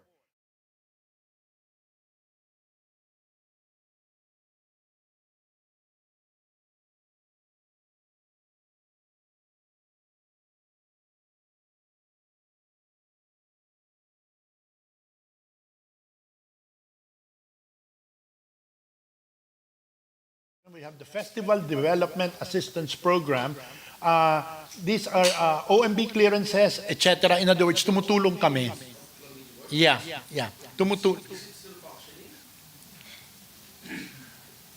Can I proceed? Why do you have to seek clearance from the Optical Media Board? Every time we send screeners abroad, screeners for festivals, whether they are in USB or whatever, hard drive, we have to get clearance from OMB. Is it in the law? May Yes. batas yan? Yeah. And that sometimes takes time. Really? Eh, wala naman yan. Wala naman ginagawa, ang OMB. But we have to, it's You part, know, it's part of the protocol na kailangan before we send anything abroad. Hindi, kasi I'm filing a bill to abolish the OMB. It's not functioning anymore. Mr. Chair, let it be on record that I'm not instrumental to this idea. I am. Okay. Yes, we do, because it's part of the protocol that every time you send a screener abroad for a festival, it has to have the approval of the OMB. All right? Perhaps. Function right now. And maybe what would be interesting, Mr. Chair, Wala naman is silang hinuhuli na. I don't think wala nang mga pirated films. no. I mean, everything pirated right now is online. It's Yeah. online, and it's sent through Facebook, it's sent through TikTok, it's sent through So, and there are sometimes online sites, and they're sold. I do not know what OMB is doing about that, yung online monitoring of All right. piracy. Maybe we can ask them sa budget na hearing nila. And then next is we have the International Film Market Assistance. Okay, so projects which go abroad, we in terms of films, we give them financial assistance, and then finally the International Film Festival market participation. How much assistance do you give, Direct? We usually pay for the badges, okay, which can be costly depending on the festival. We give them badges, and basically that. And sometimes, like for instance, in Busan, You get it from the capital outlay? yeah, okay. OOE, ano yan? Yeah. Yeah. All right. So in other words, we help producers join the festivals by giving them badges, and we come up with our own Philippine pavilion because these pavilions cost a lot, and if a producer cannot afford that, they can join the Philippine pavilion. So in other words, we provide a common venue for producers to do their business in the festivals. Next slide, please. We cut down, proudly, we cut down the number of festivals that we participated in compared to the past. With the simple reason that if there is no real purpose for going to a festival, then we will not go. Otherwise, if we do not have the films to show, then there is no point in going there. So we have decided to come up only with these 5 major festivals, okay? This year, from January to June, we have participated in this festival, the Berlinale, okay, because we were selling films and selling the Philippines in terms of market in Berlinale, in terms of location, and in terms of co-production possibilities. We went to the Hong Kong Film Market, which is one of the 2 most important film markets in Asia. And here we had a major participation, and then so many producers joined us and had their participation in our Philippine pavilion. And then we have the Udine Far East International Film Festival. It may look like it's a minor festival, but it is a festival in Europe which honors Filipino and Asian films. So, pardon? Udine. This is in Italy. Okay, Italy, near the border near Switzerland. Okay, and then we have the Cannes International Film Festival, and then finally, Annecy International Film Festival is for animation. Okay? Ang dami-daming Filipino animators who are brought there, and then they can not only sell their products, but then also find co-production possibilities in terms of animation. Okay, among the 5 international film festivals, which is the most prestigious? Cannes Cannes and Berlinale. and Berlinare. Yeah. Berlinar. Berlinale. Okay? Berlin and Cannes are the 2 most important ones. All right. Yeah. And right now, we between now and December, we plan to go to Busan, which is another very important festival, the Busan International Film Festival. Yeah, in Korea, yeah. October, and then the American film market. Okay, we plan to have the first participation in American film market next week. A contingency of how many? 3, 5, 3. A contingency of 3 from among us will go to the Toronto International Film Festival, because luckily and happily we have a lot of Filipino participation in this year's Toronto Film Festival, including reshowing of the restored version of Bona. Okay, which will be shown again in the Toronto International Film Festival. Then finally, we're going to the Singapore International Film Festival sometime in December, as well as the London Locations Market. Okay, but yung mga minor festivals na ganyan, ilan lang sa amin, at most 5 lang sa amin ang pumupunta. At the most na yun. No, I don't. No, I don't. Mahal. Okay, mahal. If it's a market festival and it's a major festival like Berlinale or Cannes, I would go. Pero yung iba, unless my presence is really needed, that's the only time that I will go. Okay? Oh, yes, we do. Yes, we do. It all depends. For instance, in TIFF right now, because of schedule problems, Toronto, because it's the Philippine Film Industry Month, and then the Toronto International Film Festival, plus the Bacolod Film Festival, I could not go. Because it means I'll fly to Toronto for 3 days and then fly back. I think that's the kiss of death. Okay, so I just leave people who can stay longer, okay, to go to the festivals. We try to cut costs, Sen, okay? And the reason behind this, and it's not for the act of martyrdom, is rather than to spend so much in going to these festivals in which you only have a minor role, it's best to funnel it to people who really need money to go to these festivals. And these are the directors and the screenwriters, okay? Next, the exhibition division. Ito na yung mga number of films that we showed, okay? These are shown in Cinematheques, okay? In Cinematheques, as well as our partner cinemas through the Cinema Exhibitors Association of the Philippines. We showed a total of free films, 96 free films, of which the audience ranked from 5,129. We have 3 embassy partners. Total number of government agency partners are 4. And total number of private partners, we have 8. And total number of university partners, we have 11. Next slide, please. Okay, here the total number of paying film screens, 17 of them, of which we earned 375,540, which did not go to the FDCP but went to the National Treasury. Okay, we don't earn. Okay, and then the total number of the audience is 2,061. Total number of local films, 7. Total number of international films, 10. And total average number of screenings per film would be 14. Now, let me explain this total number of international films. Every time we go to a festival, we sometimes acquire or license international films, which we feel will not have any local distributor picking it up. These are the really arty films, okay, which we show in Cinematheques. Why? For instance, an example is Close, the Belgian film Close, or Anatomy of a Fall, okay, which won the Cannes last year. Walang kukuhang local distributor noon. So It wasn't exhibited publicly. it was, okay, it was for a while. And these are niche market talaga yan, Sen, eh. Yung mga artsy-fartsy, cinema watchers, eh. But we have to give it to them. We have to What give is it the genre? beautiful crime story. Crime? Oh, it's a crime story. The story is about a writer who is being tried and accused of killing her husband. And at the end of the movie, you still would not know if she killed her husband or not. Beautifully crafted, beautifully directed. Another example that we are bringing in is an award-winning animation film from Cannes, which we know hindi naman pipick up yan ng producers, pero we're showing it. Okay, we're showing it because animation is a growing genre in our country. All right, next slide, please. Okay, exhibition division.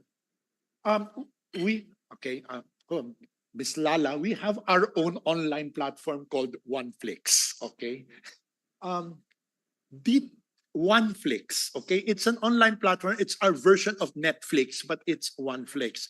But lo and behold, we have Filipino classics being shown here. Okay, we have Gerardo de Leon, we have Marilu Diaz Abayas, Brocas, Bernals, as well as the films that we acquire for license, which are shown here. Sa madugong halagang 99 pesos a month. Okay, and this is accessible to a lot of students, especially those studying film. Cheaper than Viva Max, okay?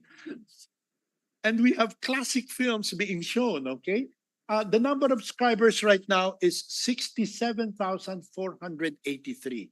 And a great number of them are the film enthusiasts as well as students. The active number, Why don't you promote this OneFlix? we are. Since, Kasi this is the first time I heard of it. kaya nga po. Since, Sana maging kasing sikat ng Viva Max para... naku, mahirap yun. Okay. But we are attaching this kasi to our academic film society, yung mga students natin, and we're offering them to schools so that the schools can ask their students to subscribe to OneFlix, especially if they have film courses. Ito hindi na dumadaan sa MTRCB. No, kadamihan dyan, kadamihan dyan mga super lumang films na mga So, classics like You Brutal. don't need to classify it, no? Doon na yan Before, of course, before. Hindi pa MTRCB yun, Board of Censors pa yun. Yeah. Correct? Yeah. Before we release again, it has to pass by also. Again? Yeah. Di ba umiikot? Di ba? For reissue, online. No more pagod. Hindi po kami nag-ano outside, din lang online lang po yan. Okay? And then total number of films under subscription is 212. Total number of films under rentals, 2. Total number of films na under for free, which is free access, we have 17. Now, total number of paid transactions from January to June 2024, 815. Gross revenue is only 137. And then I've realized that this was really badly marketed. So now we're really, squeezing the neck of the people running this, that they have to deliver so much subscription, okay, by the end of the year. And then films released from January to June 2024, we have 64 films which were released. So we have to make it better known to the public that we have this platform which really specializes in classic films as well as our Filipino classics as well. Next slide, please. Next on the activities and film festivals and partnerships, ito yung mga iba't ibang partnership namin dito within the Philippines. Okay, dito is within yung mga festivals dito na attached also to OneFlix. May Three Shots Festival, Independencia, etc., etc. So we have all this which are attached to the online streaming ng OneFlix. And then later on, okay, we are coming up with our own. We have a YouTube channel which we hope to improve and upgrade. Okay, but then we are eventually going to create, Mr. Chair, parang Hollywood Reporter or parang ang actors on actors roundtable discussions, which will be shown first on our YouTube channel and then eventually uploaded in OneFlix, so that this is specifically meant for cinema enthusiasts and for students in the provinces who do not have access of being physically present in Manila to witness these roundtable discussions, like directors interviewed by directors, like we have Love Diaz discussing his movies. We have we plan to invite Eugene Domingo and Angelica Panganiban discussing comedy. So in other words, these are purely educational discussions which we hope to bring from a public domain into OneFlix, which is our own streaming platform. Next slide, please. Then we have Film Philippines. Ito yung mga binibigyan namin ng grants. This is where a great bulk of our money go to, okay? Which is the giving of grants, okay? The global number, at the total number of applications is 31 projects received, but then the selected are 45 kasi may backlog yan, which I will explain to you later on. Okay, the global, which includes the FLIP, which is the Film Location Incentive Program, and the ICOF, ICOF International Co-Production Fund. Okay, their applications were 9 and 5 were selected. Of the local, Create Philippines, kunyari may pelikula kang gustong gawin, okay? Even on the onset, okay, of conception and then script development, you go to Create Philippines so that we can help you put together your film. 22 applied, 17 were accepted. Then local partnerships, special partnerships, not applicable ito, okay, for Create Philippines, and we have 23 which were selected. Next slide, please. Then we have Film Philippines. Ito yung mga film markets na pinuntahan namin, 5, in-attend namin ng 5. Film Locations Engagement Desk. This is one of our major missions, how to sell the Philippines for film locations for various productions abroad. Total requests is 48, and if all of them were endorsed, they bring in so much jobs and money to the country, especially when foreign productions come here. More important than that is the exchange of technology. Okay, we learn from these foreign productions in terms of various technical demands. And then we're going to improve this CEN, the National Registry. This was started by Dino 2 administrations ago, but now we're intensifying it. What is this? If you are a film worker, you have to join the National Registry. What is the purpose behind that? It's not to monitor who you are and what you do. So it's for the sole purpose now that if a foreign producer comes over and is looking for a cinematographer, looking for a sound editor, looking for a sound engineer rather, and then a film editor, we can give them all the names available.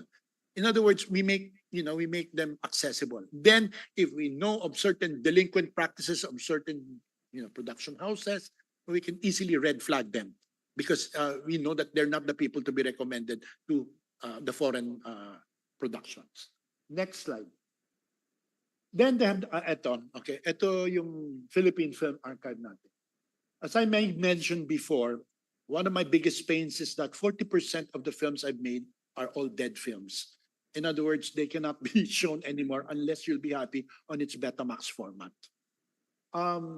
We have acquired 7,883 film elements. Okay, and we have also acquired 14 equipment and then 178 film books. I don't want to go through this in great detail because it could be tedious, but then it would be interesting to note that Sampaguita, bequeathed all their memorabilia to FDCP, which we hope to put up in a little museum when the Philippine Film Archive building in Intramuros is finally constructed.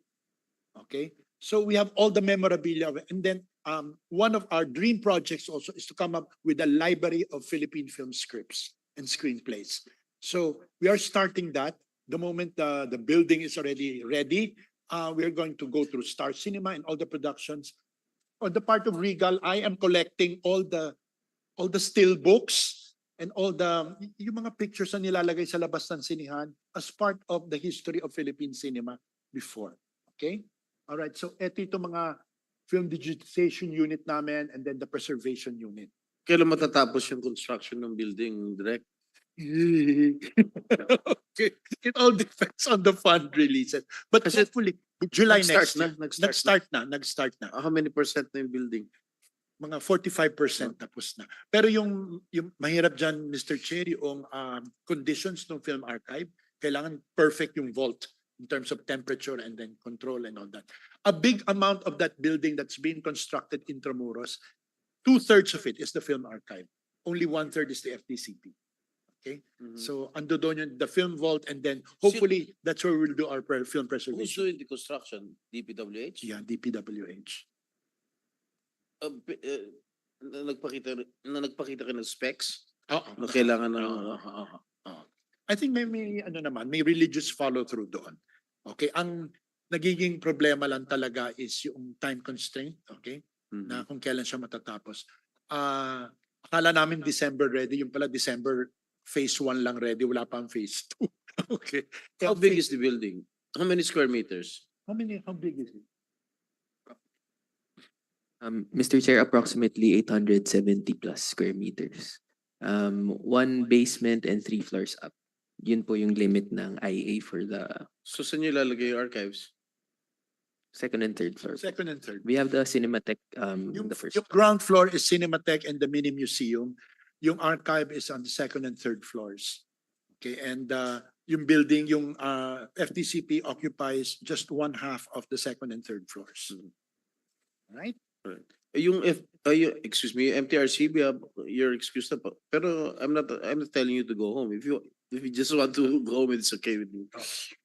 Okay, sige, you can listen, ha? Yeah, because we will be talking soon, so at least you know what we're doing, okay? All right, next slide, please. Okay, here's the physical performance as of June 22 to 30 in terms of targets and accomplishments. Okay, the ratio of quality films shown to the number of films produced. The target is 5:8, and we have accomplished 6:8. Okay, the percentage of films given awards from those provided assistance is 42%. Ang target, our accomplishment is 73.4%. The percentage of increase in film workers provided employment over the previous year, ang target namin is 40%. Ang accomplishment is just a little bit low, 38%. Neto pa yung mga output indicators natin. The percentage of local films which is applied for cinema evaluation, not applicable anymore because the CEB has been deemed as unconstitutional. Yes po. Okay, nag-complain ng Cebu and the Supreme Court deemed it as unconstitutional. Then the percentage of films graded AB, wala. Excuse me, ano yung it was deemed unconstitutional? What was that? Yung pong Cinema Evaluation Board. The Supreme Court deemed it unconstitutional? Unconstitutional, yeah. Mhm. Remember before you submit a film and it's graded A or B and then you get either 100% or 50% yeah. But then Cebu protested. Okay, and as a result of that, it ran all the way up to the Supreme Court, and it's parang intrusion daw to the private sector yun. Yung So wala na fiscal- CEB? Wala na? Wala na. Abolished na? Yeah, it has been abolished. Yeah, that was the purpose why the FDCP was created before. So that is why we are Purpose of creating the CEB? the CEB was created. The FDCP was created to manage the CEB. MTRCB? No. CEB. FDCP? Oo. Kaya po kinreate ang FDCP dahil ang FDCP ang nagma-manage ng Cinema Evaluation Board. This was the baby of Chair Lala's dad. Okay?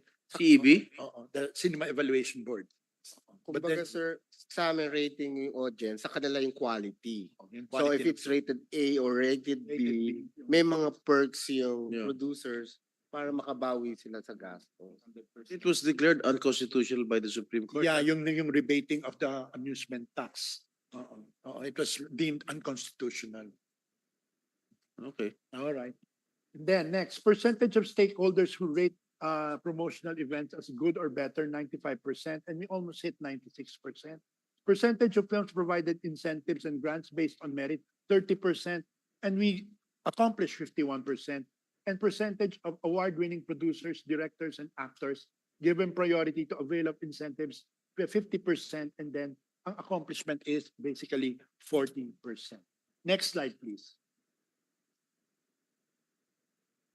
Ito yung physical performance naman ng film heritage. Percentage of growth in archives. If you notice, ang laki ng increase namin sa growth of archive holdings, okay? Of people entrusting the FDCP with their archival materials. From 6% target, we have 11.16, which is practically double.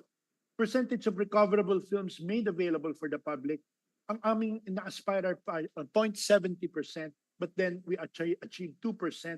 And percentage of persons viewing the restored films, 98% was achieved. Then the output indicators, the number of percentage of films evaluated and considered for restoration, 1,275 on target, and we got 808.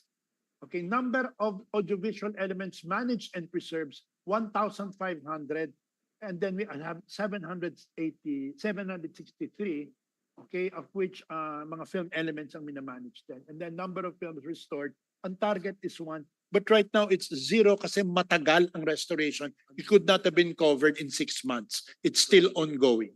Yeah, it's still ongoing yung restoration namin. All right. There are 2 films, okay, which are being restored right now, which we hope will also be picked up by international film festivals. Actually, one has already been picked up. One is Lino Broca's Jaguar, okay, which has been picked up by the Lumiere International Film Festival. And then the other is Mike De Leon's Sister Stella L. We were hoping that Sister Stella L would have been accomplished and restored properly, but then because of delays, because of the status of the negatives, it did not reach the deadline of the Venice Film Festival. Dapat sana, ang ganda, Bona was in Cannes and then Venice would have Vilma, but then unfortunately, hindi kinaya ng restoration. Okay, next slide, please. Now let me pass the bucket on to our beautiful Shirley Kelap, our OIC of Chief Administration Officer and Administrative and Finance Division. Shirley, take it away. Good afternoon po, Mr. Chair. Our FDCP 2023 budget, the allotment is inclusive of personnel services, MOE, and capital outlay is 307,494,000. The obligation was 152,828,000, and the balance is 154,665,000 with a total utilization of 49.7%. Bakit mababa ang utilization rate niyo? Why is it so low? Actually po, it was affected by the subsidies, the incentives program po kasi meron kaming mga backlogs na hindi po nasasubmit pa po sa amin yung projects. Yung liquidation po nila hindi pa rin po submitted.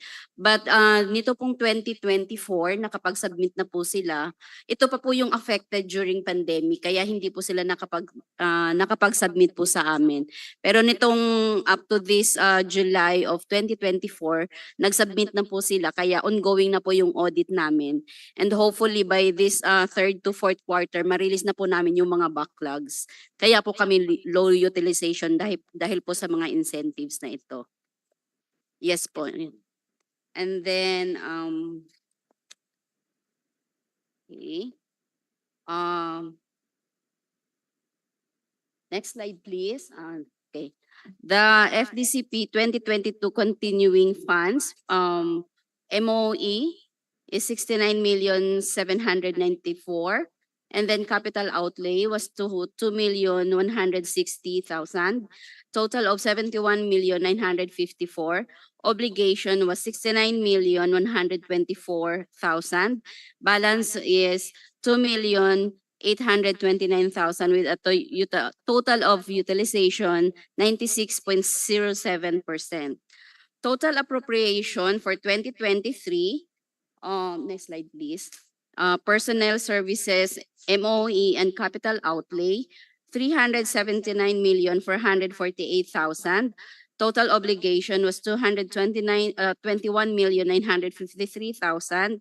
Balance 157,494 with total utilization of 58.49%.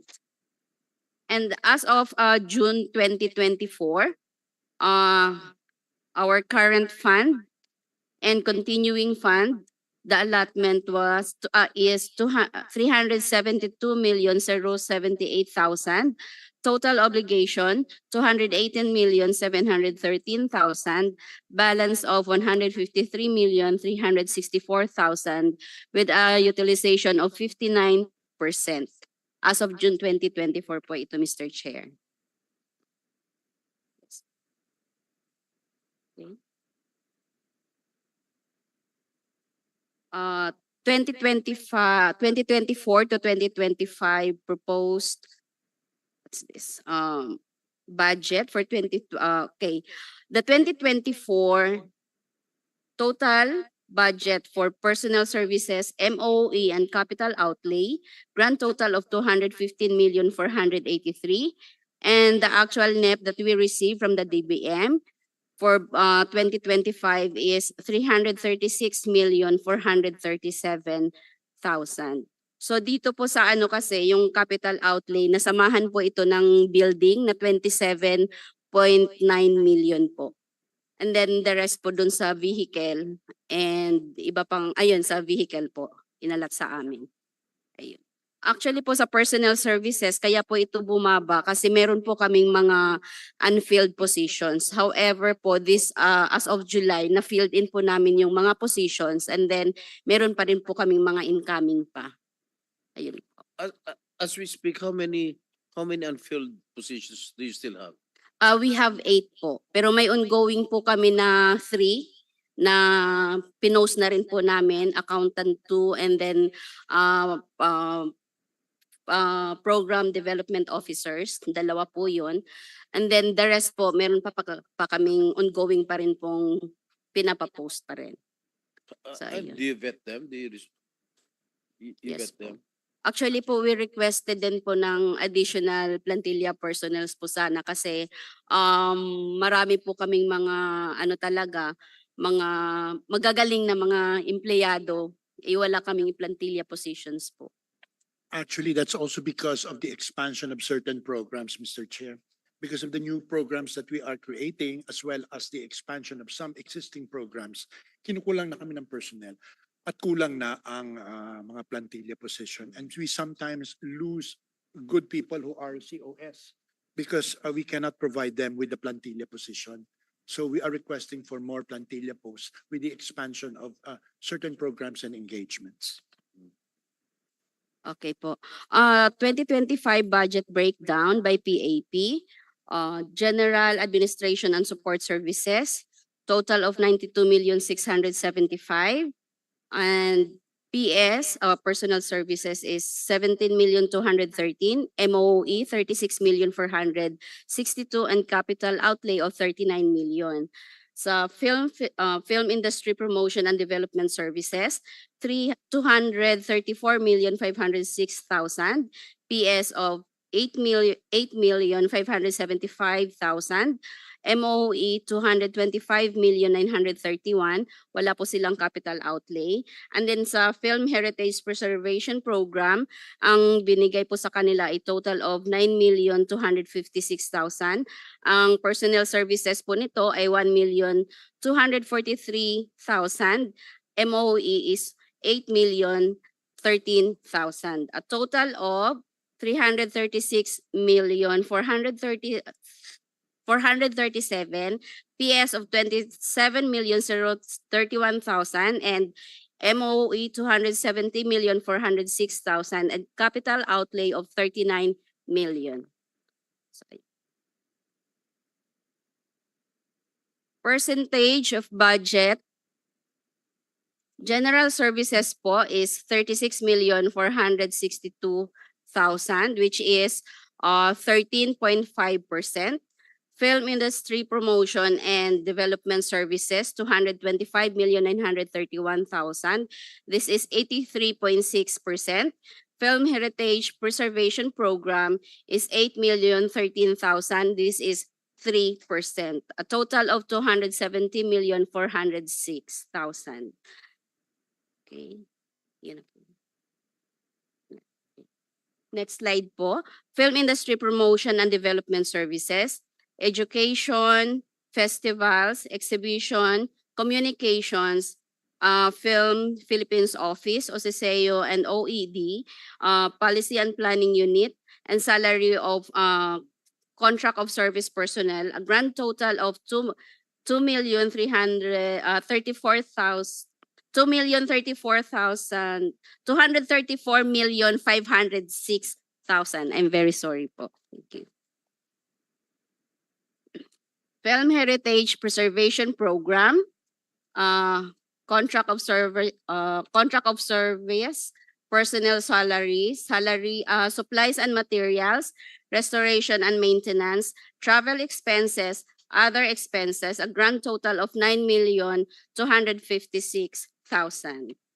And then for the priority wish list, I will turn over to Ms. Rachel Villaluna. Good morning, Mr. Chair. So for the priority wish list, we group it into three. So first, of course, is the group one is our most priority, and then following the second and third. So the first one is the Film Philippines Office, international and local incentive programs. So in order for FDCP to provide incentive for in relation to our mandate to promote the Philippines as a filming location, we need 89 million to open the Is that the total? cycles. In total na yan, 89? Yes, Mr. Chair. So just for this program or division of FDCP, it totals to 89 million. So basically, this includes for the film incentive program promoting the Philippines as a filming location, and then for the Create PH. So basically, these are for the local filmmakers that we provide support in production of their film, and also for the special partnership program, which is basically the assistance that we provide to our partners such as the MMFF and Cinemalaya and Q Cinema. So next slide, please. And the next is the Philippine Film Archive. We need additional 3 million just for us to make sure that we are able to restore at least one film for next year. As mentioned earlier in the presentation of Ms. Shirley, the budget for PFA or the Philippine Film Archive is only 9.3 million. So we need an additional at least 3 million for them to be operational. If I may interject, ang baba talaga na binibigay for film preservation. I think hindi nila na-realize yung value nito. Vis-a-vis. So ang laking kakulangan, we want to preserve more films, but we just don't have the funds for it, Sen. And we cannot remove it naman from the incentives of selling the Philippines in terms of the foreign markets, nor giving grants and incentives to those who deserve it. So To justify it, why do you need more funds for preservation? yung maintenance po ng machines, Maintenance, ng machines, and then the training of people to do the preservation, and then even keeping the So we can justify it just yeah, in case. No? yeah. So in other words, it's not only the act but also the aftermath of preserving the films after. So that costs money. So how much more do you need sa preservation ng Okay, ano? right here now, it's only 3 million that we are requesting. For the Ito. group 1. But for the group 3, we have can we move to next slide please? Yeah. For we need another 12 million for the mobile compactor film vault. But we're okay to move it to our group 3 priority list since we are still in the process of building the film heritage building. So we want it to be installed in the new building, Mr. Chair. So a Alright. total of around 16 million just for the archives. Just for the archives. Okay. All right. If I may just share, Mr. Chair, for the group 1 as well, can we move it back? Before the slide before that. So for the 89 million that I was referring, it may be noteworthy that the economic return ratio for this is 13:1, meaning for every 1 peso incentive that we provide, 13 13 pesos goes pesos. back to the economy based on the spending of the foreign producers here in the Philippines. So next slide. So it does make good investment po to have foreign producers come over. For every peso that FDCP gives as an incentive, 13 pesos is funneled back into the economy.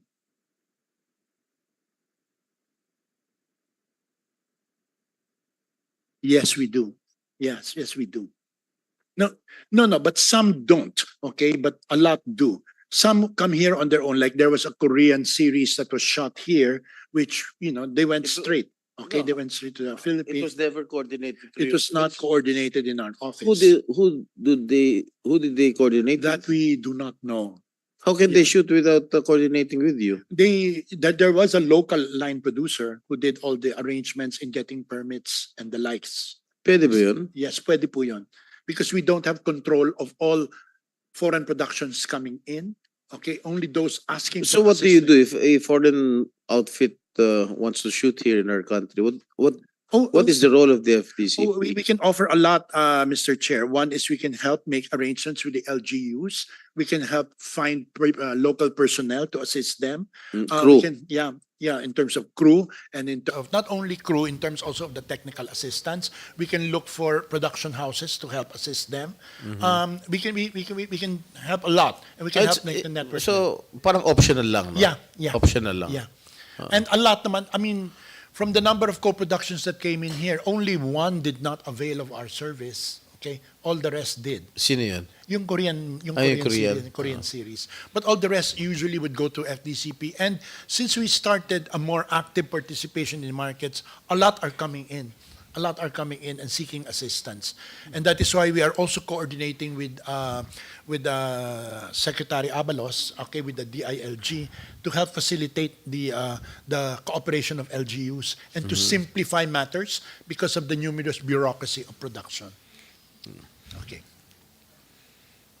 And then for the group 2, part of our priority wish list is the Film Heritage Building. So as mentioned earlier, the phase 1, which amounts to 150 million, will be completed by the end of this year. However, the phase 2, which is of course the Cinematheque and the FD offices, will have to be completed by next year, but we are still lacking a budget of a total of 139.8 million, but DBM has already granted 27.9. So we are only needing 111 million 900 for the group 2 or phase 2 of the Film Heritage Building.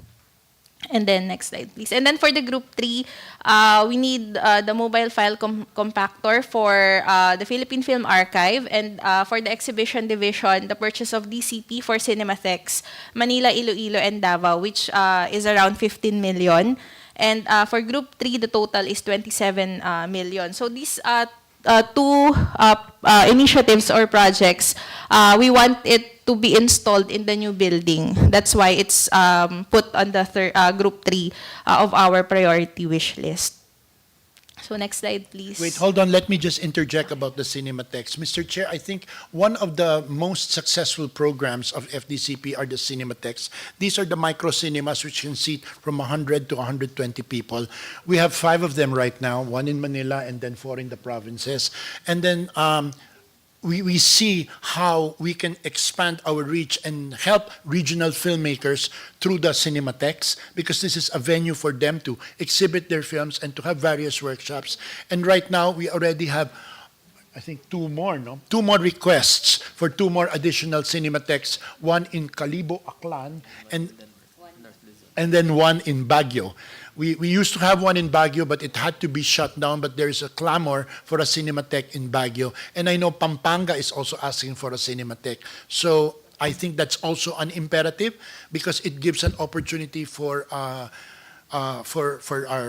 brothers from the provinces to gain access to cinema development, but more so to encourage regional filmmaking, which is also a priority of the FDCP. Okay, Raisha?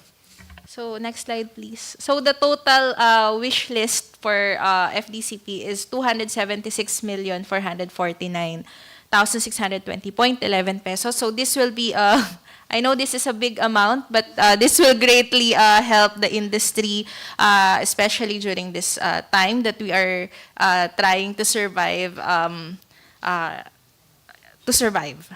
Next slide. At saka libre naman po ang mangarap.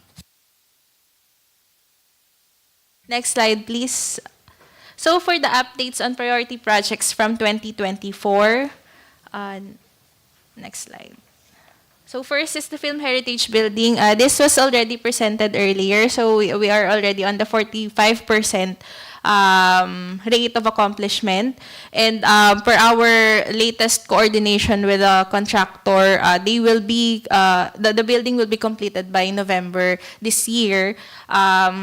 But of course, we have other requirements for the Philippine Film Archive to be officially transferred there.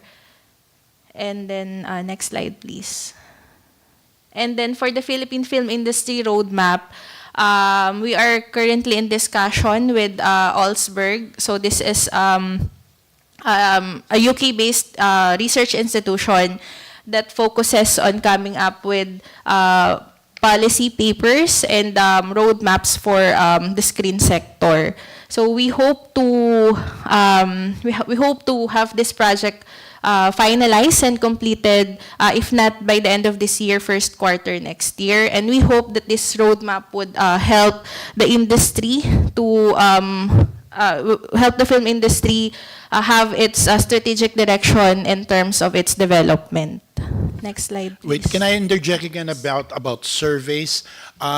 Mr. Chair, we already had a survey done, which is an initial survey on the Philippine viewing habits and the changes that happened in the post-pandemic situation, and we shared this with our producers. But then we are still conducting a second survey. This is by the De La Salle University Research Group, which is a more extensive and intensive survey of the viewing habits and the changes that have happened in the entertainment ecology of our country. And this will be available by December. We are going to share them again with the producers as well as the other stakeholders and provide your office with a profile of how drastic the changes have happened in terms of the patronage of Philippine movies and movie-going in general. I heard you made mention of that with the MTRCB in terms of research. We are doing our research we can share with the other agencies. Yes, we did, and the first one was not very happy. Okay, we have lost completely the D and E markets who used to watch Philippine movies. We only have now the B and C1 markets watching movies. That is why kung makikita natin, maski yung mga... What was the reason for the decline of the D&E? Price of classes? tickets. Price of tickets. They can no longer afford a 300 to 400 peso Yes. ticket. So, yung mga, I think that was very visible to Metro Manila Film Festivals ago, na ang nag-top grosser hindi Vice Ganda, ang nag-top grosser is Nadine Lustre, which is a very Gen Z kind of movie. Ito yung mga people who can afford, okay? At saka makikita rin sa pattern, it's basically now a middle class. Philippine cinema patronage is a middle class activity na wala na po ang masa. Because of the high prices of tickets. Price of ticket. At saka makikita din natin, nung nagbaba ang SM, remember, nung nag-65th anniversary sila, nag-65 pesos sila, nagkagulo. Dahil yung kasabikan ng tao na manood ng sine. So, who regulates the prices of tickets? Yung mga theater owners? Theater cinema operators. Can't we just talk to them and lower the prices? Huh? We tried. We tried, So, Sen. what We are the tried. other options for, for us as a movie industry? I mean, Okay, to lower the prices of well, tickets. in fairness to them, noong June 12, okay, remember June 12 was when they showed Inside Out 2 as well as the third week of Granny, okay, and then two Philippine movies also showed, which is yung Basta one from Viva and then another one which is fruitcake, okay? And the other is playtime. Binaba ng mga sinihan ang presyo ng Philippine tickets, okay? Yung mga Philippine movies, ang presyo nila ginawan 270 as compared to almost 350, 400 ang Inside Out at saka ang Granny. Granny was about 270 as well. Wala pa rin nanood ng Philippine movies. Nangangahulugan na sometimes hindi yung presyo ng ticket kundi yung content na. That's why the challenge is for producers to really come up with better works. Okay, to work the form. Those initial findings, sa initial study, how much can the masa afford? 250 at most. So how much is a ticket right now? 400, 300. 400. Yeah. So ang minimum wage dito sa Metro Manila is only 700. Yeah, almost 600 plus. No, 710. Ah, No? okay. Dagdagan ng 50 pesos eh. So 710 if I'm not mistaken. So kung dalawa kayo manunood, wala na kayong kakainin sa No, araw. at saka hindi lang naman po panonood ng sine yan, yung transportation, yung kakain ka. Oo. So talagang it's an So- uphill battle. So it's only the theater owners who can lower the prices of Opo. the tickets. So we cannot compel them, syempre. No, we cannot. Negosyo na. At saka hanap buhay private nila po yan eh. Tapos nung kinausap po namin sila, nilatag nila kung ano yung mga expenditure nila na mga maintenance, etc., etc. Kailangan kasi talaga ang masa manood eh because ang dami eh nawala na. Tapos ang isa pang nangyari Sen kung bakit bumaba pa rin ang kita, nawala na yung repeat business. Remember before if you like a movie, you watch it twice or thrice. Yeah. Now you watch it once and you wait for it to stream. You waited for it? To stream, To to go to stream? Netflix. Kasi yung iba, ang window nila from movie house to Netflix is 45 days. So, iintayin mo na Only? lang talaga. Yeah.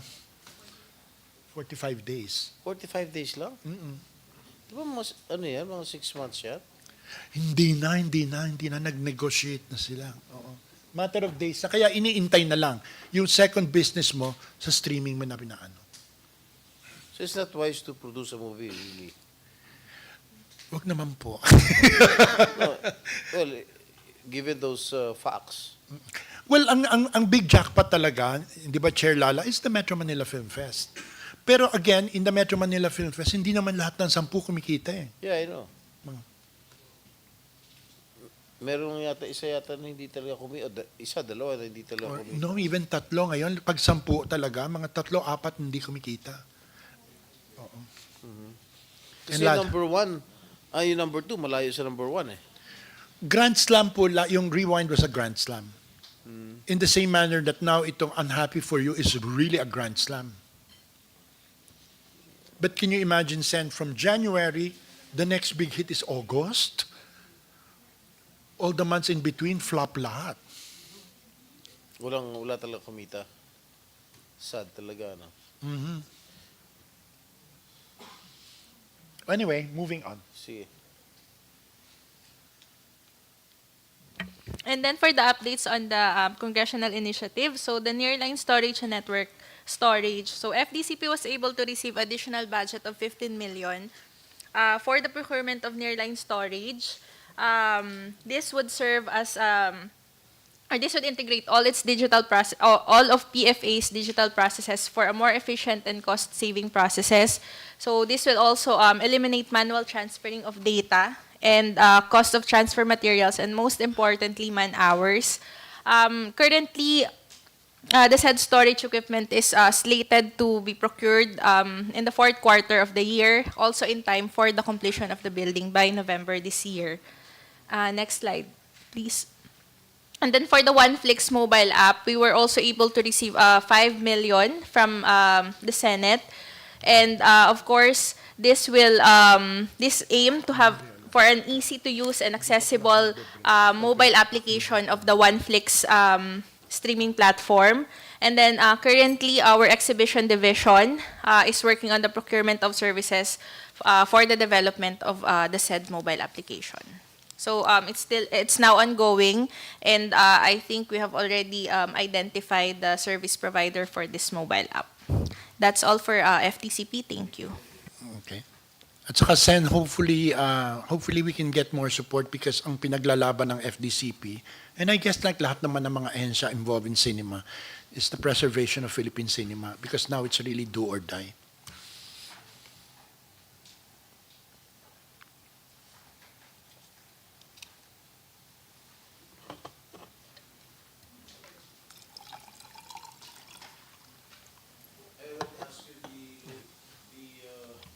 Low utilization rate no, noong 2024.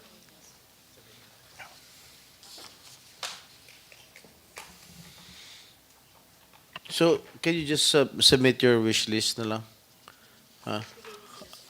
Dun sa 100, ano yung tinatanong? Kanina incentives. Yeah. Meron na silang 100M sa NEP. Yan pa rin.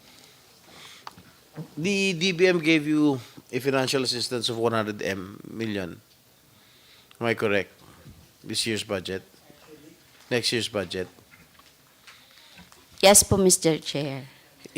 Hindi pa pwede sakupin to? Yung mga, the one Ay, that yung you tier 2 presented? po, hindi pa rin po. Okay. Why? I will for. Mr. Chair, if I may explain po, no, just to clarify on the backlogs earlier, these are grants ranging from the year 2020.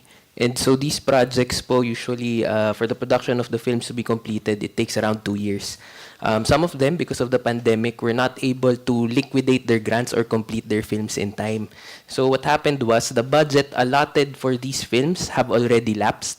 And so nagkapatong-patong po siya until nitong 2023. And so we're catching up on those projects na naglapse na po yung budget.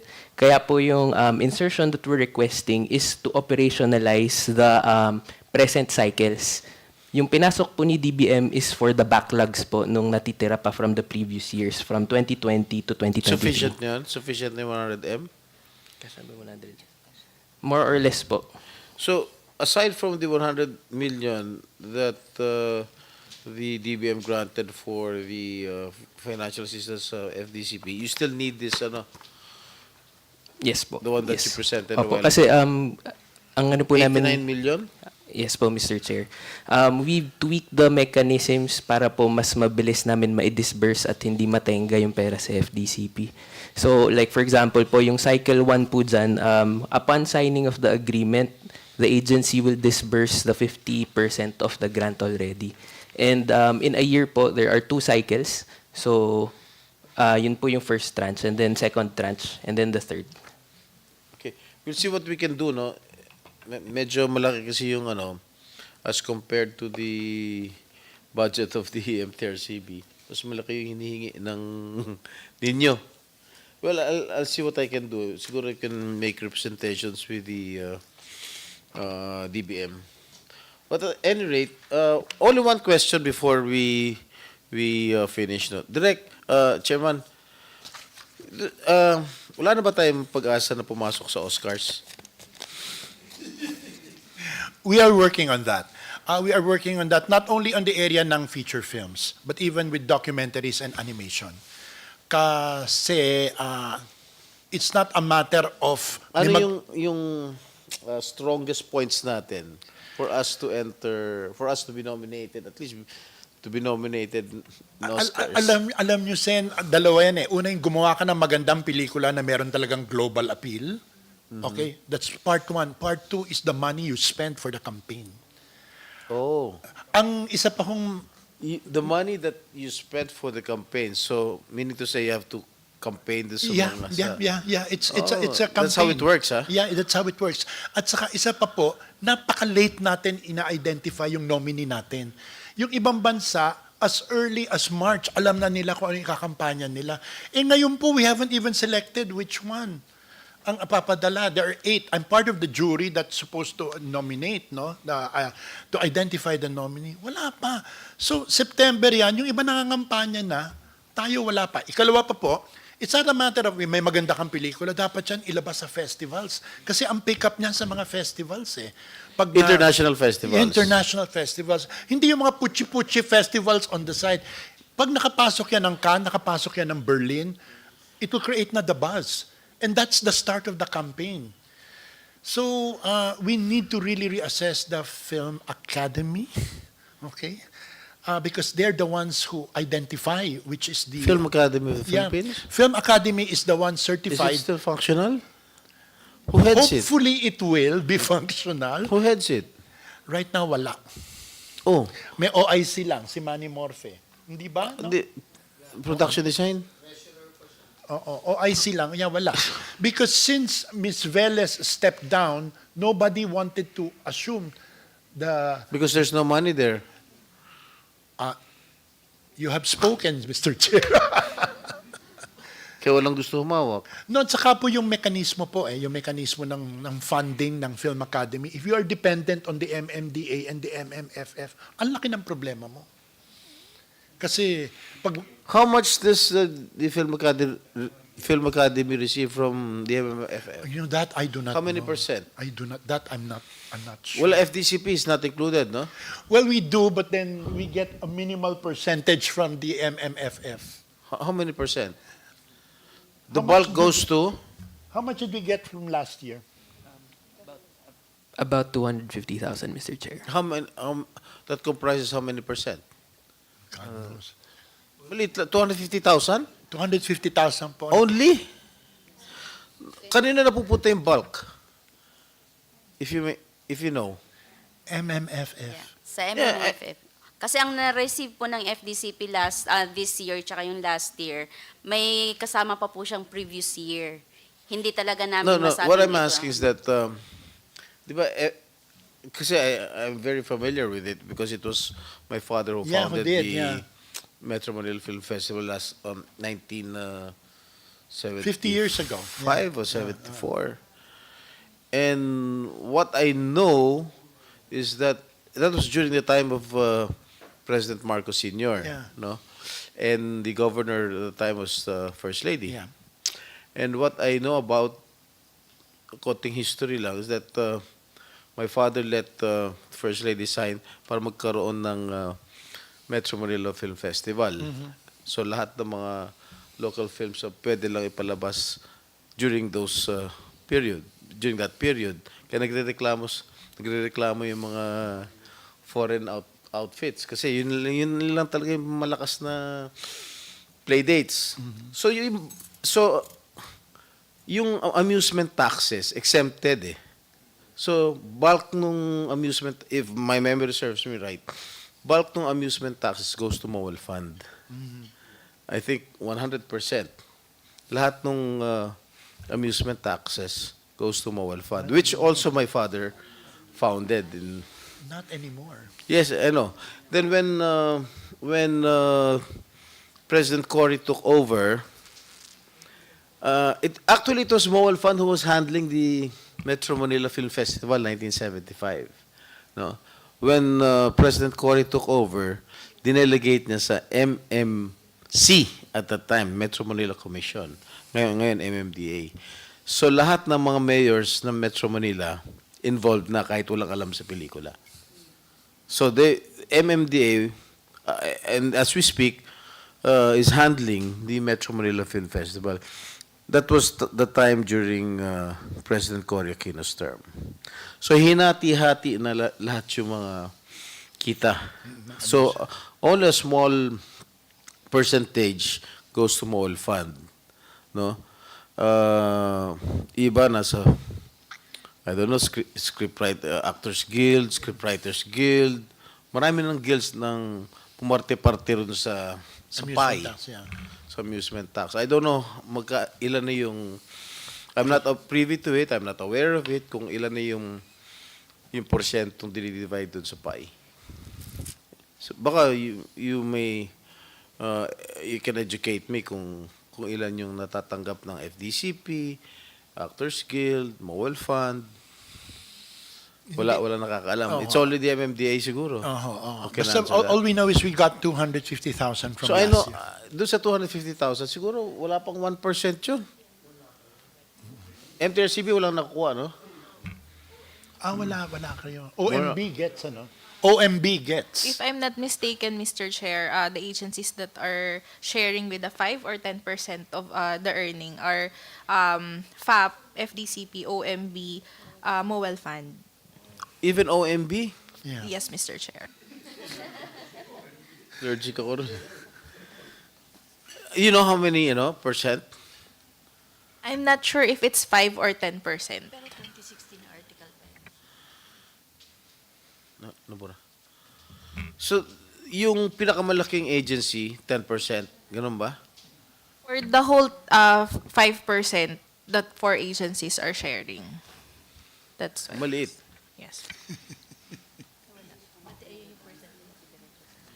Okay.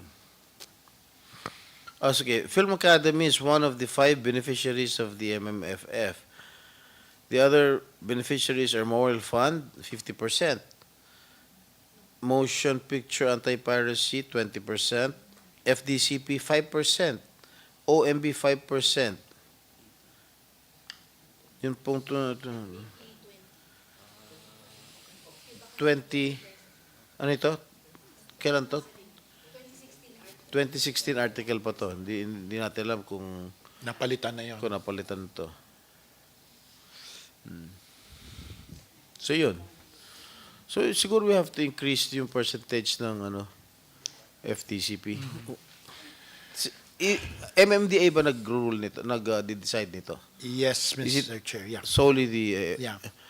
the prerogative or decision of MMDA? Yeah. And who heads it? Si Artes? Yeah. Chairman Artes. Siya lang Chairman. mag-decide or yung mga Metro Manila mayors? That we do not know.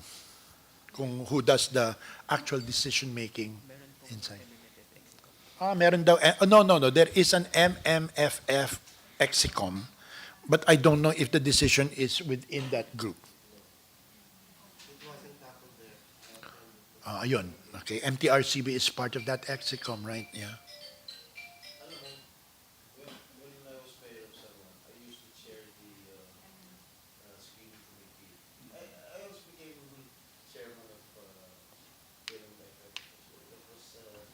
The 90s. The 90s when I chaired the MMFF. Alam mo, marami off the record na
So we'll see what we can do dun sa sa hinihingin yung wish list.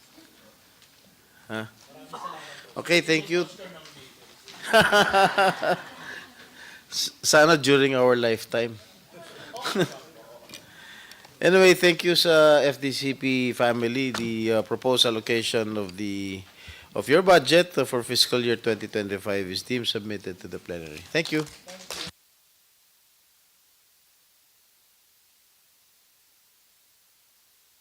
Hearing suspended.